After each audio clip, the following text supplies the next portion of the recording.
A number of prominent House leaders were officially declared to have won their respective races, to include party list first nominees/attorneys Laila De Lima and Chel Diokno, who both signified their participation in the Vice President's impending impeachment trial.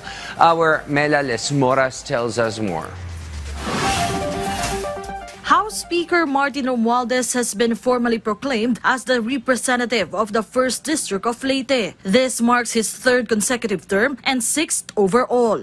In Ilocos Norte, presidential son and Ilocos Norte 1st District Representative Sandro Marcos has also been proclaimed for a 2nd term. In his statement, Congressman Marcos thanked everyone who supported him and also urged the public to move forward united with renewed hope and determination. As for the party list race, currently Akbayan party list is leading in the vote count. They also expressed deep gratitude to more than 2 million Filipinos who voted for them. As of now, following the election, one of the most anticipated developments in Congress is the impeachment trial of Vice President Sara Duterte. ML party list first nominee Attorney Laila De Lima and Akbayan first nominee Attorney Chel Diokno both confirmed joining the House prosecution panel. Speaker Romualdez said they are not just veteran lawyers but also public servants with a lifelong record of upholding the rule of law and protecting democratic institutions, so their involvement would be a valuable contribution to ensuring that the proceedings are fair, principled, and rooted in the public interest.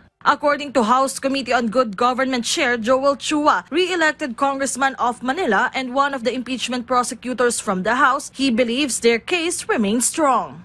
I think under the leadership of Speaker Martin, siguro same pa rin, siguro with the additional lamang ng mga mawawala. Yung ebidensya nando doon. So sa tingin ko, when it comes to evidence, nando doon naman, intact pa rin yan.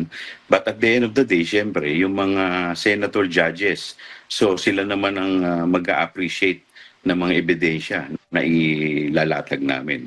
So let's see. Mela Lesmoras from the National TV Network for a new and better Philippines.